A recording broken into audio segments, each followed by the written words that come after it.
Gaza വെടിനിർത്തലിന്റെ ഭാവി സംബന്ധിച്ച് നിർണായക തീരുമാനം കൈക്കൊള്ളാൻ യുഎസ് പ്രസിഡന്റ് ഡൊണാൾഡ് ട്രംപും ഇസ്രായേൽ പ്രധാനമന്ത്രി ബെന്യാമിൻ നെതന്യാഹുവും തമ്മിലുള്ള ചർച്ച ഉടൻ. സൈന്യം ഗസ വിടില്ലെന്ന നിലപാടിൽ ഇസ്രായേൽ ഉറച്ചു നിൽക്കെ സമാധാന പദ്ധതി തകരുമെന്ന മധ്യസ്ഥ രാജ്യങ്ങൾക്ക് ആശങ്കയുണ്ട്. വക്താവ് അബൂ ഉബൈദ ഉൾപ്പെടെയുള്ളവരുടെ മരണം സ്ഥിരീകരിച്ചു ഹമാസ്. ന്യൂനമർദ്ദം സൃഷ്ടിച്ച പ്രതികൂല കാലാവസ്ഥയിൽ ഗസയിൽ ജനജീവിതം കൂടുതൽ ദുരിതപൂർണ്ണം. അമേരിക്കയും ഇസ്രായേലുമായി ഇറാൻ സമ്പൂർണ്ണ യുദ്ധത്തിലാണെന്ന് president Masoud Pezeshkian. MC Nasar കൂടുതൽ വിവരങ്ങൾ നൽകാനായി ചേർന്നു. നാസർ, ആദ്യഘട്ട കരാർ യാഥാർത്ഥ്യമായതു മുതൽ പലതവണ ഇസ്രായേൽ കരാർ ലംഘിച്ചതാണ്, അത് നമ്മൾ കണ്ടതുമാണ്. ഇപ്പോൾ രണ്ടാം ഘട്ട കരാറിന് വേണ്ടി ചർച്ച നടത്തുകയാണ് ട്രംപും ഒപ്പം തന്നെ നെതന്യാഹുവും. ഈ ചർച്ചയിൽ എത്ര കണ്ട് പ്രതീക്ഷ വെക്കണം നാസർ? അനീഷ, ഏറ്റവും നിർണായകമായിട്ടുള്ള ഒരു ചർച്ചയാണ് അടുത്ത ഒരു മണിക്കൂറിനുള്ളിൽ ഫ്ലോറിഡയിൽ നടക്കാൻ പോകുന്നത്. ഇസ്രായേൽ പ്രധാനമന്ത്രി നെതന്യാഹു ഇന്ന് രാവിലെ തന്നെ ഫ്ലോറിഡയിൽ എത്തിച്ചേർന്നിട്ടുണ്ട്. അതോടൊപ്പം തന്നെ US state secretary Marco Rubio, അമേരിക്കയുടെ പശ്ചിമേഷ്യൻ ദൂതൻ സ്റ്റീവ് വിറ്റ്കോഫ്, അതോടൊപ്പം തന്നെ ട്രംപിന്റെ മരുമകനും അദ്ദേഹത്തിന്റെ വൈറ്റ് ഹൗസിന്റെ ഉപദേശകനും കൂടിയായിട്ടുള്ള ജറദ് കുഷ്നർ, ഇവരും ഈ സംഘത്തിലുണ്ട്. ഒന്നിച്ച് തന്നെ ആയിരിക്കും നിർണായകമായിട്ടുള്ള കൂടിക്കാഴ്ച നടക്കുക.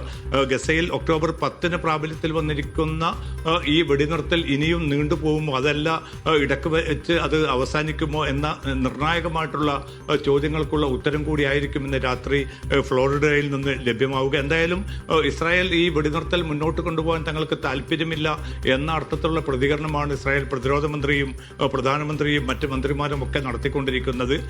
ഏറ്റവും ആദ്യം തന്നെ ഹമാസിനെ പൂർണ്ണമായിട്ട് നിരായുധീകരിക്കാനോ തങ്ങൾ തന്നെ രംഗത്ത് വരും. അതായത് ഗസയിൽ വീണ്ടും യുദ്ധം ആരംഭിക്കാനുള്ള ഒരു നീക്കമായിരിക്കും തങ്ങളുടെ ഭാഗത്തുനിന്ന് ഉണ്ടാവുക എന്ന വളരെ പ്രകോപനപരമായിട്ടുള്ള പ്രതികരണങ്ങളാണ് ഇസ്രായേലിന്റെ ഭാഗത്തുനിന്ന് ഉണ്ടായിരിക്കുന്നത്. അത്തരമൊരു സാഹചര്യത്തിലാണ് മധ്യസ്ഥ രാജ്യങ്ങളുമായിട്ട് അമേരിക്ക നടത്തിയ ആശയവിനിമയത്തിൽ എന്തായാലും ചർച്ചകൾ മുന്നോട്ട് കൊണ്ടുപോകാനും നേരത്തെ ട്രംപ് പ്രഖ്യാപിച്ച 20 ദിന സമാധാന പദ്ധതിയുമായിട്ട് മുന്നോട്ട് പോകാനുമുള്ള ഒരു നീക്കത്തിൽ തന്നെയാണ് അമേരിക്ക ഇപ്പോൾ എത്തിച്ചേർന്നിരിക്കുന്നത്.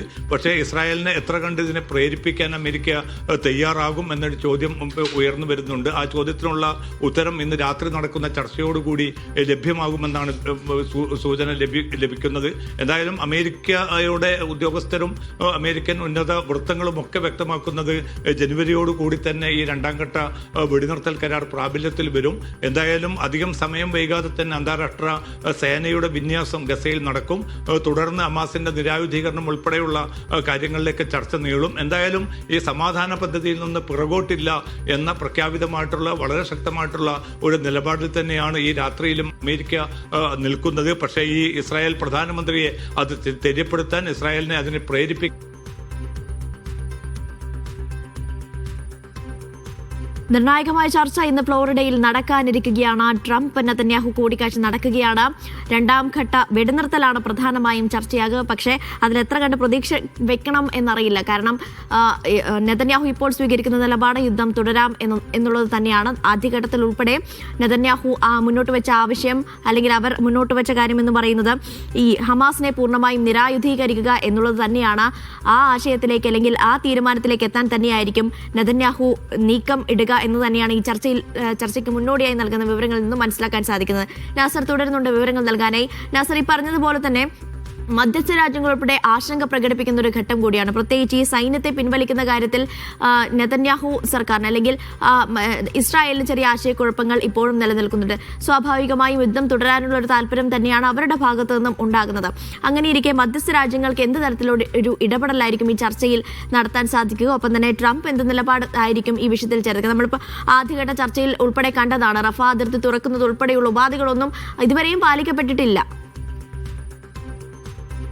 അനീഷ, തീർച്ചയായിട്ടും വലിയ ഒരു തോതിലുള്ള ഒരു സമ്മർദ്ദം അമേരിക്കയ്ക്ക് മുകളിലുണ്ട്. കാരണം മധ്യസ്ഥ രാജ്യങ്ങളും അതോടൊപ്പം തന്നെ അറബ് മുസ്ലിം രാജ്യങ്ങളും യൂറോപ്യൻ രാജ്യങ്ങളും ഈ സമാധാന പദ്ധതി മുന്നോട്ട് പോകണം, അതല്ല ഒരു ആക്രമണം പുനരാരംഭിക്കുകയാണെങ്കിൽ അത് ഇസ്രായേലിൻ്റെ താല്പര്യങ്ങളെയല്ല, മറിച്ച് യൂറോപ്യൻ രാജ്യങ്ങളുടെയും അമേരിക്കയുടെയും ഒക്കെ അറബ് മുസ്ലിം ലോകത്തുള്ള പശ്ചിമേഷ്യയിലുള്ള താല്പര്യങ്ങളെ വളരെ പ്രതികൂലമായിട്ട് ബാധിക്കും. 2 കൊല്ലത്തിലധികം നീണ്ട ഏറ്റവും ക്രൂരമായിട്ടുള്ള ഒരു വംശഹത്യ വരുത്തിവെച്ചിരിക്കുന്ന അതിഗുരുതരമായിട്ടുള്ള ജീവൽ സമസ്യ ചിന്തകൾ ഒരു ഭാഗത്തുണ്ട്. അത് ലോകത്തുടനീളം ഫലസ്തീൻ അനുകൂലമായിട്ടുള്ള ഒരു വികാരം രൂപപ്പെടുത്തി ഇസ്രായേലിനെതിരായിട്ടുള്ള വളരെ ശക്തമായിട്ടുള്ള ഒരു വികാരം ലോകത്തുടനീളം പടർന്നിരിക്കുന്ന ഒരു സാഹചര്യമാണ്. അത് ഈ വെടിനിർത്തൽ കാലയളവിൽ പോലും 400-ലധികം തവണ 800-ലധികം തവണ വെടിനിർത്തൽ ലംഘനം ഇസ്രായേൽ നടത്തി. അതിന്റെ ഭാഗമായി 412 ഫലസ്തീനികൾ കൊല്ലപ്പെട്ടു, 1100-ലധികം പേർക്ക് പരിക്കേറ്റു. ഈ ഒരു സാഹചര്യം കൂടി രൂപപ്പെട്ടതോടുകൂടി തന്നെ അമേരിക്കയോട് ചേർന്ന് നിൽക്കുന്ന രാജ്യങ്ങൾ പോലും ഇസ്രായേലിന്റെ ഈ നീക്കത്തോട് തങ്ങൾക്ക് യോജിപ്പില്ല എന്ന കാര്യത്തിൽ ഒരു വ്യക്തമായിട്ടുള്ള ഒരു പ്രതികരണം അവരുടെ ഭാഗത്തുനിന്നുണ്ടായി.